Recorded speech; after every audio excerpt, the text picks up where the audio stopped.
জনাব তারেক রহমান।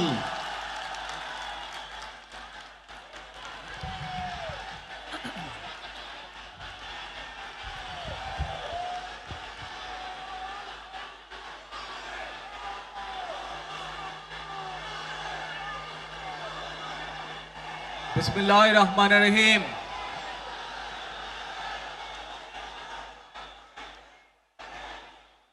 প্রিয় বাংলাদেশ, উপস্থিত প্রিয় মুরব্বীবর্গ, মঞ্চে উপস্থিত জাতীয় নেতৃবৃন্দ, আমার সামনে উপস্থিত প্রিয় ভাই ও বোনেরা এবং মিডিয়ার মাধ্যমে সমগ্র বাংলাদেশ থেকে যারা দেখছেন এই অনুষ্ঠান, প্রিয় ভাই বোনেরা, প্রিয় মা বোনেরা, আসসালামু আলাইকুম। প্রিয় ভাই বোনেরা, আজ প্রথমেই আমি রাব্বুল আলামিনের দরবারে হাজারো লক্ষ কোটি শুকরিয়া জানাতে চাই। রাব্বুল আলামিনের অশেষ রহমতে আজ আমি আমার প্রিয় মাতৃভূমিতে ফিরে আসতে পেরেছি আপনাদের দোয়ায়। আপনাদের মাঝে প্রিয় ভাই বোনেরা, আমাদের এই প্রিয় মাতৃভূমি 1971 সালে লাখো শহীদের রক্তের বিনিময়ে অর্জিত হয়েছিল। ঠিক একইভাবে 75-এ আবার 7ই নভেম্বর আধিপত্যবাদীদের হাত থেকে রক্ষার জন্য সেদিন সিপাহী জনতার বিপ্লবের মাধ্যমে আধিপত্যবাদের হাত থেকে দেশকে রক্ষা করা হয়েছিল। একইভাবে পরবর্তীতে 90-এ স্বৈরাচারের বিরুদ্ধে এদেশের জনগণ, এদেশের খেটে খাওয়া মানুষ তাদের গণতান্ত্রিক অধিকারকে ছিনিয়ে এনেছিল। কিন্তু তারপরেও ষড়যন্ত্রকারীদের ষড়যন্ত্র থেমে থাকেনি।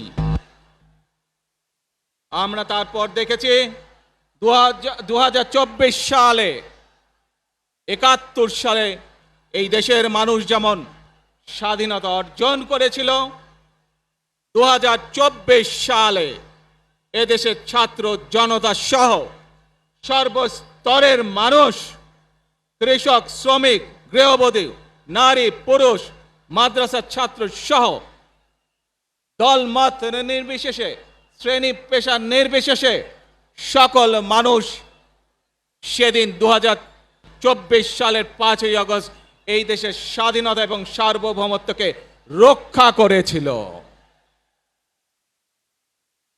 প্রিয় ভাই বোনেরা, আজ বাংলাদেশের মানুষ কথা বলার অধিকার ফিরে পেতে চায়।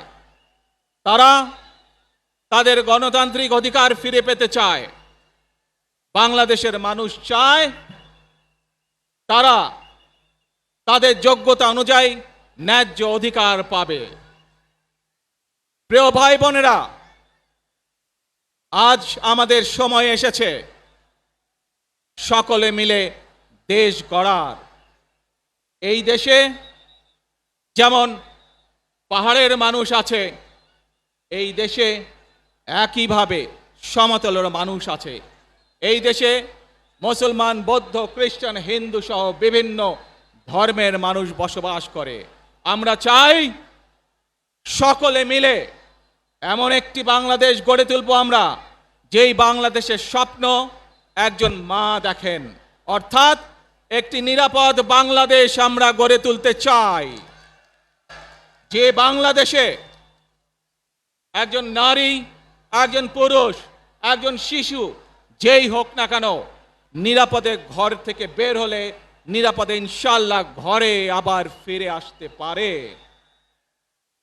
প্রিয় ভাই বোনেরা,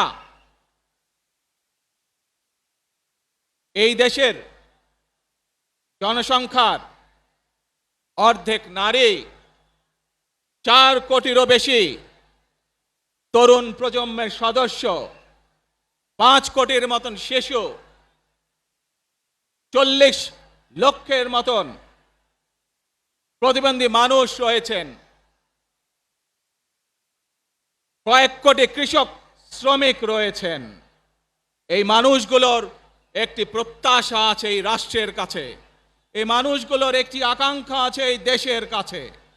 আজ আমরা সকলে যদি ঐক্যবদ্ধ হই, আজ আমরা যদি সকলে প্রতিজ্ঞাবদ্ধ হই, তাহলে আমরা এই লক্ষ কোটি মানুষের সেই প্রত্যাশাগুলো পূরণ করতে পারি ইনশাআল্লাহ। প্রিয় ভাই বোনেরা, ৭১ সালে আমাদের শহীদরা নিজের জীবন উৎসর্গ করেছিলেন এই রকম একটি বাংলাদেশ গঠনের জন্য। বিগত 15 বছর স্বৈরাচারের বিরুদ্ধে শত শত হাজারো গুম খুনের শিকার হয়েছে শুধু রাজনৈতিক দলের সদস্য নয়, নিরীহ মানুষের প্রতিবাদ করতে গিয়ে অত্যাচার নির্যাতনের শিকার হয়েছে, জীবন দিয়েছে। 2024 সাল মাত্র সেদিনের ঘটনা। কিভাবে আমরা দেখেছি আমাদের তরুণ প্রজন্মের সদস্যরা কিভাবে নিজের জীবন উৎসর্গ করেছে দেশের এই স্বাধীনতা এবং সার্বভৌমত্বকে রক্ষা করার জন্য। প্রিয় ভাই বোনেরা, কয়েকদিন আগে এই বাংলাদেশের 24-এর আন্দোলনের এক সাহসী প্রজন্মের এক সাহসী সদস্য ওসমান হাদিকে হত্যা করা হয়েছে। ওসমান হাদি শহীদ হয়েছে। প্রিয় ভাই বোনেরা, ওসমান হাদি চেয়েছিল এই দেশের মানুষের জন্য গণতন্ত্র প্রতিষ্ঠিত হোক, এই দেশের মানুষের গণতান্ত্রিক অধিকার প্রতিষ্ঠিত হোক, এই দেশের মানুষ তাদের গণতান্ত্রিক এবং অর্থনৈতিক অধিকার ফিরে পাক।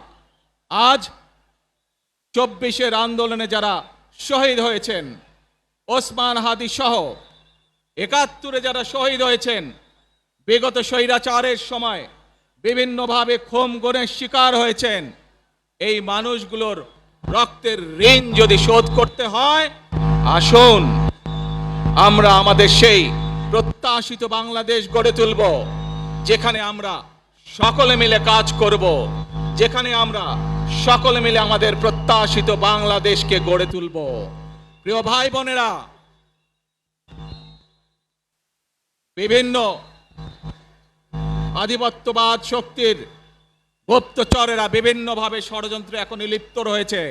আমাদেরকে ধৈর্যশীল হতে হবে, আমাদেরকে ধৈর্য ধারণ করতে হবে। বিশেষ করে তরুণ প্রজন্মের যে সদস্যরা আছেন, আপনারাই আগামী দিন দেশকে নেতৃত্ব দিবেন, দেশকে গড়ে তুলবেন। এই দায়িত্ব তরুণ প্রজন্মের সদস্যদেরকে আজ গ্রহণ করতে হবে, যাতে করে এই দেশকে আমরা সুন্দরভাবে গড়ে তুলতে পারি। শক্ত ভিত্তির উপরে গণতান্ত্রিক ভিত্তি, শক্তিশালী অর্থনৈতিক ভিত্তির উপরে যাতে এই দেশকে আমরা গড়ে তুলতে পারি। প্রিয় ভাই বোনেরা, আমার সাথে আজকে মঞ্চে এখানে বহু জাতীয় নেতৃবৃন্দ বসে আছেন। আসুন আজকে আমরা দুহাত তুলে আল্লাহর দরবারে দোয়া করে আল্লাহর রহমত আমরা চাই। যে সকল জাতীয় নেতৃবৃন্দ এই মঞ্চে আছেন, মঞ্চের বাইরে যে সকল জাতীয় আরো নেতৃবৃন্দ আছেন, আমরা সকলে মিলে এই দেশকে নেতৃত্ব দিয়ে আমাদের বাংলাদেশের জনগণের প্রত্যাশিত সেই বাংলাদেশকে আমরা গড়ে তুলতে চাই। আমাদেরকে যে কোনো মূল্যে আমাদেরকে এই দেশের শান্তি শৃঙ্খলা রক্ষা করতে হবে। যে কোনো উস্কানির মুখে আমাদেরকে ধীর শান্ত থাকতে হবে। প্রিয় ভাই বোনেরা, আমরা দেশের শান্তি চাই, আমরা দেশের শান্তি চাই, আমরা দেশের শান্তি চাই। প্রিয় ভাই বোনেরা, মার্টিন লুথার কিং নাম শুনেছেন না আপনারা? নাম শুনেছেন তো আপনারা? মার্টিন লুথার কিং, তার একটি বিখ্যাত ডায়লগ আছে, আই হ্যাভ এ ড্রিম। আজ এই বাংলাদেশের মাটিতে দাঁড়িয়ে আপনাদের সকলের সামনে আমি বলতে চাই, বাংলাদেশ জাতীয়তাবাদী দলের একজন সদস্য হিসাবে আপনাদের সামনে আমি বলতে চাই, I have a plan for the people of my country, for my country. আজ এই পরিকল্পনা দেশের মানুষের স্বার্থে, দেশের উন্নয়নের জন্য, দেশের মানুষের ভাগ্যের পরিবর্তনের জন্য যদি সেই প্ল্যান, সেই কার্যক্রম, সেই পরিকল্পনাকে বাস্তবায়ন করতে হয়, প্রিয় ভাই বোনেরা, এই জনসমুদ্রে যত মানুষ উপস্থিত আছেন, এই সারা বাংলাদেশে গণতন্ত্রের শক্তি যত মানুষ উপস্থিত আছেন, প্রত্যেকটি মানুষের সহযোগিতা আমার লাগবে। প্রত্যেকটি মানুষের সহযোগিতা আমাদের লাগবে। আপনারা যদি আমাদের পাশে থাকেন, আপনারা যদি আমাদেরকে সহযোগিতা করেন, ইনশাআল্লাহ আমরা আই হ্যাভ এ প্ল্যান বাস্তবায়ন করতে সক্ষম হব। আসুন আমরা আল্লাহ রব্বুল আলামিনের দরবারে হাত তুলে প্রার্থনা করি, আমরা জানো হে রব্বুল আলামিন, হে একমাত্র মালিক, হে একমাত্র পরওয়ারদিগার, হে একমাত্র রহমত দানকারী, হে একমাত্র সাহায্যকারী, আজ আপনি যদি আমাদেরকে রহমত দেন, তাহলে আমরা এই দেশের মানুষ কঠোর পরিশ্রম করার মাধ্যমে আমাদের প্রত্যাশিত বাংলাদেশকে গড়ে তুলতে পারবো। আজ যদি আল্লাহর রহমত এই দেশ এবং এই দেশের মানুষের পক্ষে থাকে, আল্লাহর সাহায্য, আল্লাহর দয়া এই দেশের মানুষের উপরে, এই দেশের উপরে থাকে, ইনশাআল্লাহ আমরা আমাদের প্রত্যাশিত বাংলাদেশ গড়ে তুলতে সক্ষম হব। প্রিয় ভাই বোনেরা, আজ আসুন আমরা সকলে মিলে প্রতিজ্ঞা করি, আমরা সকলে মিলে প্রতিজ্ঞা করি যে ইনশাআল্লাহ আগামী দিনে দেশ পরিচালনার দায়িত্বে যারা আসবে, আমরা সকলে নবী করিম সাল্লাল্লাহু আলাইহি সাল্লামের যে ন্যায়পরায়ণতা, সেই ন্যায়পরায়ণতার আলোকে আমরা দেশ পরিচালনার সর্বোচ্চ চেষ্টা করব। প্রিয় ভাই বোনেরা, আজ আপনারা জানেন এখান থেকে আমি আমার মা দেশনেত্রী খালেদা জিয়ার কাছে যাব। একটি মানুষ, যে মানুষটি এই দেশের মাটি, এই দেশের মানুষকে নিজের জীবনের থেকেও বেশি ভালোবেসেছেন, তার সাথে কি হয়েছে আপনারা প্রত্যেকটি মানুষ সে সম্পর্কে অবগত আছেন। সন্তান হিসাবে আপনাদের কাছে আমি চাইবো, আজ আল্লাহর দরবারে আপনারা দোয়া করবেন যাতে আল্লাহ ওনাকে তৌফিক দেন, উনি যাতে সুস্থ হতে পারেন। প্রিয় ভাই বোনেরা, সন্তান হিসাবে আমার মন আমার মায়ের বিছানার পাশে পড়ে আছে সেই হাসপাতালের ঘরে, কিন্তু সেই মানুষটি যাদের জন্য জীবনকে উৎসর্গ করেছে, অর্থাৎ আপনারা এই মানুষগুলোকে, যাদের জন্য দেশনেত্রী খালেদা জিয়া জীবন উৎসর্গ করেছেন, নিজের জীবন, সেই মানুষগুলোকে আমি কোনোভাবেই ফেলে যেতে পারি না। এবং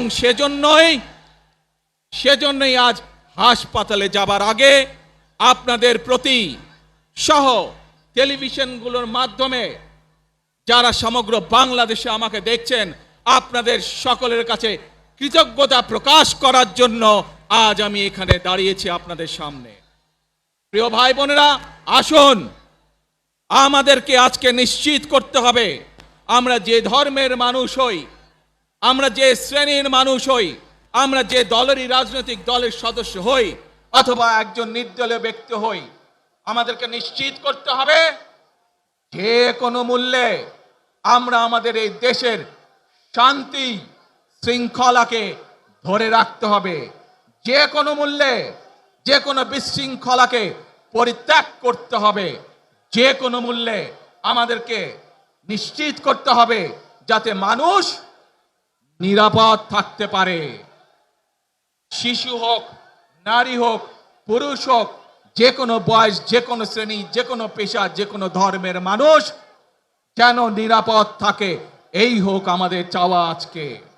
প্রিয় ভাই বোনেরা, আসুন প্রিয় ভাই বোনেরা, সবাই মিলে আজ আমরা প্রতিজ্ঞাবদ্ধ হই, সবাই মিলে করব কাজ। জোরে আরো, সবাই মিলে করব কাজ, কর্মমোদের বাংলাদেশ। ইনশাআল্লাহ আপনাদের সকলের কাছে দোয়া আছে, আবারও সকলকে যে কোনো মূল্যে দেশে শান্তি শৃঙ্খলা রক্ষার আহ্বান জানিয়ে যে কোনো বিশৃঙ্খলাকে পরিহার করে ধৈর্যের সাথে মোকাবেলা করার আহ্বান জানিয়ে আমার বক্তব্য শেষ করছি। আবারও আপনাদের কাছে কৃতজ্ঞতা প্রকাশ করছি আজকে আমাকে এইভাবে বরণ করে নেওয়ার জন্য। আল্লাহ হাফেজ। বাংলাদেশ জিন্দাবাদ, বাংলাদেশ জাতীয়তাবাদী দল জিন্দাবাদ। আসসালামু আলাইকুম।